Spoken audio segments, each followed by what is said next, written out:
सादर प्रणाम है। आज का जपा टॉक अनाउंस करने की सेवा दिग्गज साईं प्रभु जी ने मुझे दी है। आज का प्रभुपाद जी का जो कोट है वो लेकर आ रहे हैं हम सभी के समक्ष, हिज ग्रेस दीना पावन गोपीनाथ प्रभु जी। तो प्रभु जी के विषय में थोड़ा-सा मैं बताना चाहूँगी कि प्रभु जी और उनकी धर्मपत्नी प्रभु जी के आश्रय में कई समय से जो है वो भक्ति करने का प्रयास कर रहे हैं, और अभी पिछले साल ही प्रभु जी की जो दीक्षा है वो हिज़ होलीनेस भक्ति आश्रय वैष्णव स्वामी महाराज जी से भी हुई है। बहुत ही शांत स्वभाव के प्रभु जी भक्त हैं, और पूरा का पूरा परिवार जो है वो सभी यात्राओं में आते हैं प्रभु जी के साथ और शांत चित्त भाव से रहते हैं। तो जैसे कहा जाता है कि भगवान के 12 रस होते हैं, तो उन 12 रस में से एक रस जैसे कहते हैं ना शांत रस, तो इनके अंदर शांत रस ज़्यादा दिखता है और शांति से आते हैं। सारी यात्राएँ प्रभु जी, माता जी लोग अटेंड करते हैं। अभी रिसेंटली देखा कि माता जी प्रभु जी ने अपने सुपुत्र को भी यात्रा के अंदर लाए, तो उनको भी भक्ति मार्ग पे लाने का वो प्रयास कर रहे हैं। तो जस्ट ओवर टू यू प्रभु जी। आज का जो प्रभुपाद जी ने आज के दिन पे जो कोट कहा है वो हम सबके समक्ष आप बताएं, उसको समझाने का प्रयास करें। हरे कृष्णा। हरे कृष्णा माता जी, सादर प्रणाम। प्रणाम प्रभु जी। वांछाकल्पतरु वैश्या कृपया सिंधु भयो ये बचा पतितानां पावनेभ्यो वैष्णवेभ्यो नमो नमः। तो आज का कोड इसका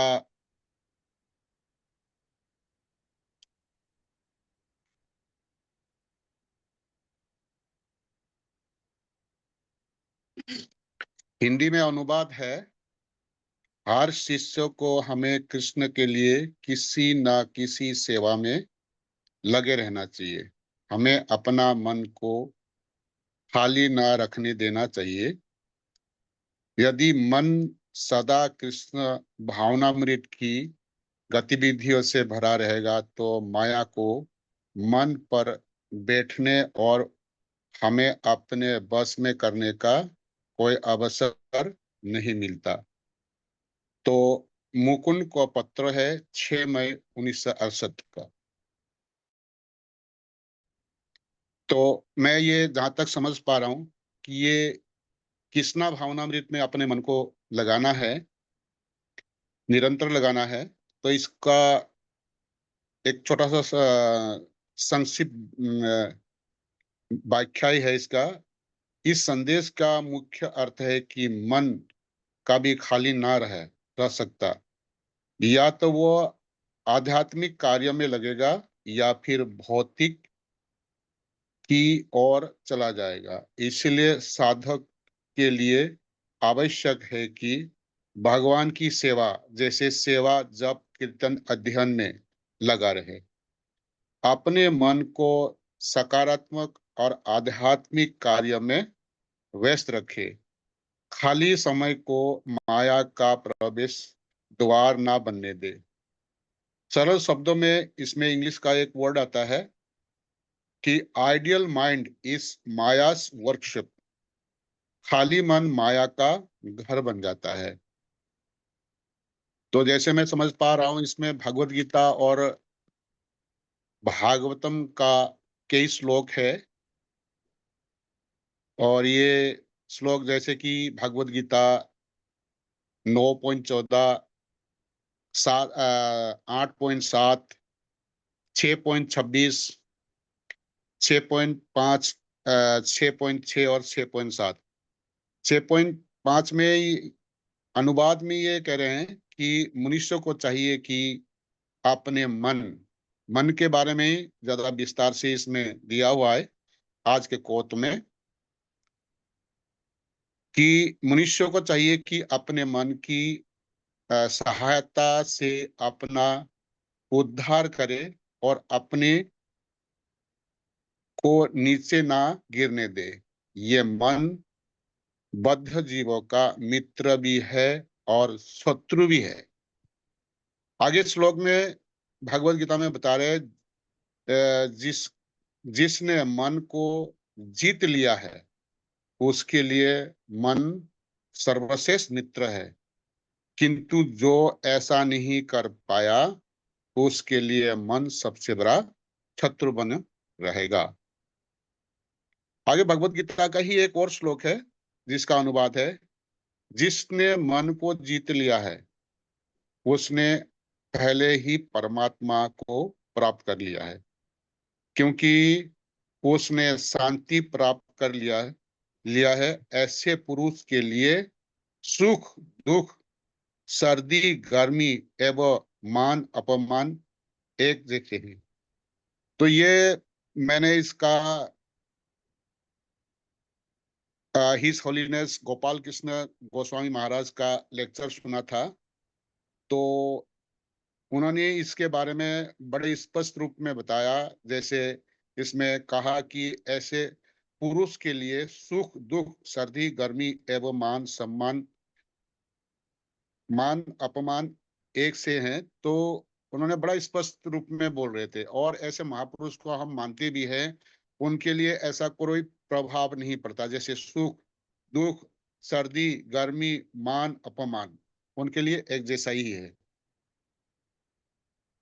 तो आगे जैसे भागवत का, में भागवतम में 1.2.14 में फिर इसी प्रकार से ही है, थोड़ा इसमें विस्तार से है। तो इसमें अनुवाद में कह रहे हैं, अतएव मनुष्य को एकाग्र चित्त से उन पूर्व पुरुषोत्तम भगवान के विषय में निरंतर श्रवण कीर्तन स्मरण तथा पूजन करना चाहिए, जो भक्तों के रक्षक है। तो यहाँ पर भी मन के बारे में ही बताया। जब मन स्थिर होता है तो ही हम श्रवण कीर्तन स्मरण में तथा पूजन में लगा पाते हैं। आगे जैसे 2.1.5 में फिर इसी प्रकार मन के बारे में ही बताया। भगवान खुद कह रहे हैं, भारतवंशी जो समस्त कष्टों से मुक्त होने का इच्छुक है, उससे उन भगवान का श्रवण महिमा गायन तथा स्मरण करना चाहिए, जो परमात्मा नियंता तथा समस्त कष्टों से रक्षा करने वाले हैं। तो इसमें और भी जैसे श्लोक है, जैसे 1.2.17, 7.5.23, 11.2.42, इन सभी में मन के बारे में ही बताया गया है। तो वैसे हम ये समझ पाते हैं कि कृष्ण भक्ति करना कोई सरल बात नहीं है। जिसके कृपा होती है भगवान के द्वारा, मैं समझता हूँ वही कृष्ण भक्ति कर पाते हैं, अन्यथा कृष्ण भक्ति में मन लगा पाना बहुत कठिन है। ये मैं मानता हूँ एक प्रारब्ध भी है, जो पिछले जन्मों का कोई अच्छे कर्मों की वजह से कृष्ण भक्ति प्राप्त होती है। जैसे भगवत गीता 7.3 में कहा है, मनुष्यनाम सहस्त्रेषु किंचिदति सिद्धते यततामापि सिद्ध्यनाम कंचिदमाम वेति तत्वतः। भगवान साफ तौर पर इस पे कह रहे हैं कि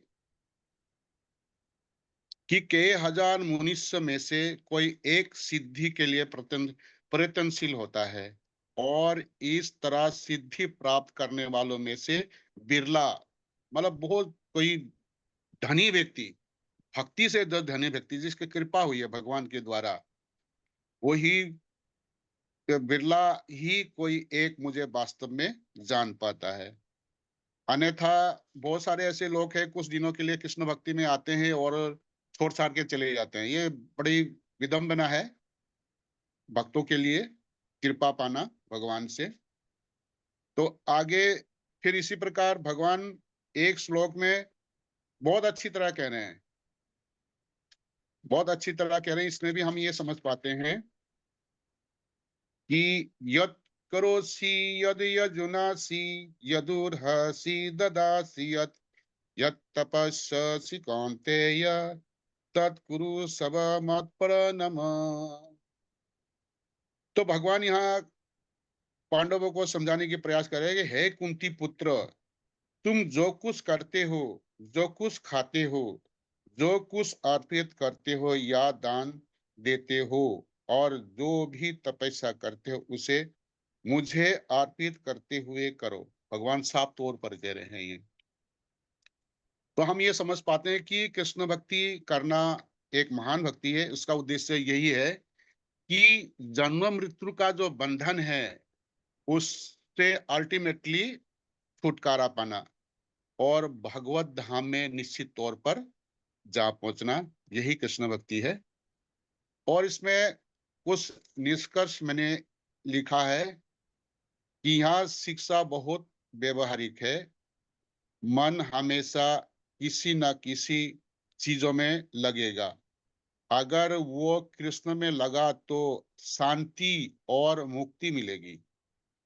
अगर वो माया में लगा तो बंधन और दुख मिलेगी। इसलिए भक्ति का मूल सिद्धांत है, हर समय भगवान से जुड़े रहें, तभी माया का प्रभाव खत्म होगा। तो ये कुछ समझ पाया माता जी में। तो ज्यादा लंबा ना करते हुए मैं माता जी इतना समझ पाया हूं और इतने में ही अपने वक्तव्य को समाप्त करना चाहूंगा। कोई गलती हो तो माता जी क्षमा कीजिए। हरे हरे कृष्ण। कृष्णा। हरे Krishna. Thank you so much प्रभु जी, इतना सुंदर तरीके से प्रभुपाद जी के कोट को हम सबके समक्ष समझाने के लिए। और बहुत अच्छे अच्छे रेफरेंसेस आपने लिए, भागवतम से, श्रीमद् गीता से भी लिए, कि आपने ये बताया कि किस तरीके से हमें मन को एकाग्रचित करना है ताकि हम कृष्ण भक्ति कर सके। और जो आपका कंक्लूजन भी जो आपने दिया कि अगर इस भव सागर से अगर हमें पार होना है और हमें अगर माया के प्रभाव से अगर अपने आप को बचाना है, तो हमें जो अपना जो है कृष्ण सेवा में, कृष्ण भक्ति की सेवा में, गुणगान के द्वारा, भगवान की कथाओं के गुणगान के द्वारा, अपना श्रवण के द्वारा, अध्ययन के द्वारा जो है हम भक्ति के अंदर अपने आप को लगा सकते हैं, अपने मन को जो है संयमित कर सकते हैं।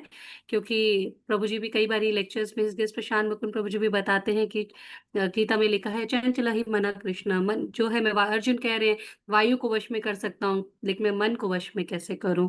तो मन को अगर वश में अगर हमें करना है, तो उसके लिए हमें जो है सिर्फ अपनी सारी संपूर्ण इंद्रियों को भगवान की सेवा में लगाना ही एक माध्यम है। और अगर हम भगवत गीता के 12वें अध्याय जो भक्ति योग है, अगर उसका अगर हम 8वां अगर हम श्लोक अगर लेते हैं, तो 60वें श्लोक से 8 से 12 श्लोक, ये 5 श्लोक है जिसमें भक्ति का ही जो है अपना एक लेवल्स भगवान ने बताए हैं। तो उसका जो 8वां श्लोक है, उसमें भी भगवान यहीं पर कह रहे हैं कि भक्ति हम क्यों कर रहे हैं, ताकि हम भगवान के प्रिय बन सकें। तो उसमें भगवान ने बल दिया है कि जो व्यक्ति अपने मन और बुद्धि को मेरे में लगाता है ना, वो जो है मुझे अत्यंत प्रिय है। तो टॉप मोस्ट स्टैंडर्ड तो भगवान ने वो दे दिया। उसके बाद अन्य अन्य लेवल भी दिया, सकाम कर्म, कर्म फल, ज्ञान योग, डिफरेंट दिया, बट टॉप मोस्ट उन्होंने यही कहा कि मन और बुद्धि को मेरे में लगाए। थैंक यू सो मच प्रभु जी, हम सबको एनलाइट करने के लिए। हरे कृष्णा।